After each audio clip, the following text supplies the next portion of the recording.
Mahmud Sulayman. Mahmud Sulayman ustoz 1968 yılı Qashqarda tug'ilgan.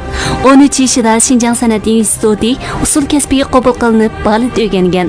Kamsiz va ig'ri besiq Mahmud Sulaymanning qalbi baletdan bakroq naqshi muzikaga talpinib turg'achqa, shu talpinish bilan pianinoni ishtiyoq bilan o'rganishga boshlagan. U 15 yaşında musiqa ijod qilgan. U 1985 yılı Qashqar viloyatlik naqshi usul teatr o'mikiga xizmatga qatnashgan. 1989 yılı Mahmud Sulayman rivoyat musiqa atirtini qurib chiqqan hamda nurg'un klassik asarlarni har millat xalq ommasiga sungan. 1996 yılı e'lon qilingan Seni dedim nomli o'ynalg'u lentasi Shinjongda zo'r ta'sir qo'zg'ab, bu plastikadagi naqshlar keng ko'lamda moda bo'lgan. Mahmud Sulayman 1997 yılı Şinjan naqshi usul o'mkiga yo'tkilib kelgan.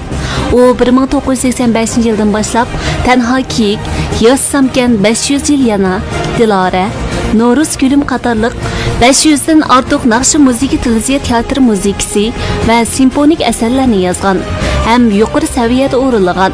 Memleket içi ve rayonumuzda nurg'ulg'an cho'ng tipdagi faoliyatga qatnashib, har millat xalq ommasining yoqtirishiga erishgan. Yana nurg'ulg'an ijodiy asarlari oltin mukofotiga erishgan.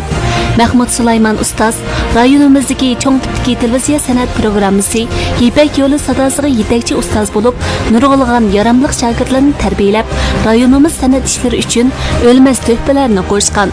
Mahmud Sulayman ustoz o'zining 52 yillik hayotida sifatli ham unutilmas ijodiyatlari va o'lmas o'tliq naqshi sadolari bilan qalb to'rimizdan o'rin elib, dil torimizda chekkan betakror san'atkor ham kompozitor. Tövbekor ustoz Mahmud Sulayman 52 yaşida biz bilan mangulik xo'shlashdi. Ustozning nomi san'at osmonida mangu yodlanadi. Uning naqshlari va ijodiyatlari mangu yangraydi.